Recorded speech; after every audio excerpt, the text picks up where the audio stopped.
Насилство не било дел од идеите на протестите за заедничка Македонија, кажаа сведоците предложени од Богдан Илиевски на денешното рочиште од продолжението на судскиот процес за настаните од 27 април. Отец Пимен, кој пред судот кажа дека е долгогодишен другар на Илиевски и рече дека е негово духовно чедо, истакнато е бил убеден во своите ставови, без намера за некаква материјална корист или професионален напредок.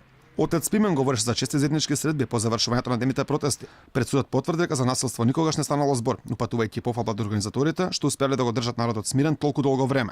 Пимен се сретнал со Илиевски и ден по немилите настани на 28 април, а неговиот став бил дека протестите ќе продолжат со цел да се докаже дека планот не бил упат во собранието. Отец Пимен говореше околу ставот на Илиевски доколку Талат Џафери биде избран за председател на собранието, велејќи дека бил против и токму поради тоа на улица, но дека евентуален негов избор немал план да се обиде да го спречи насилно, туку преку сите можни демократски извори во обид да се дојде до избори, каде би било обезбедено посилно мнозинство од одредена политичка опција.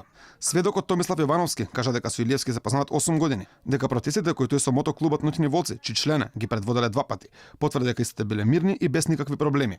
И сведокот Ивано Петчевската Тарчевска кажа дека насилство не било дел од планот на движењето за заедничка Македонија, дека таму се протестирало против тиранската платформа, која станала услов за формирање на влада во државата.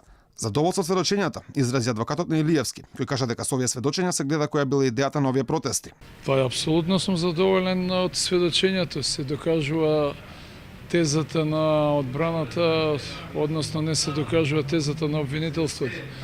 Дека се работи на заобичен, неорганизиран, со закон дозволен протест на граѓани, искажување на политички став и политичка мисла со исклучив, ненасилен начин и правото на искажувањето на политички став е уставно загарантирано право. Мислам дека сите тоа го слушнавте.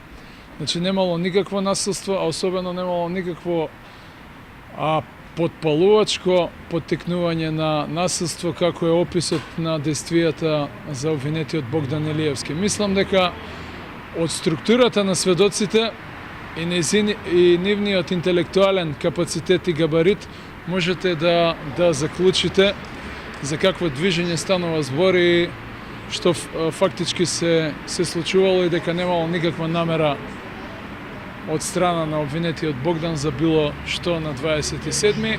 Во врска со актуелните собрански случувања, во врска со помилувањето на собраниските настани, Дуковски, кој е адвокат на Митко Чавков, побара да не се цитира со имиња, туку прво да се прочита предлог законот.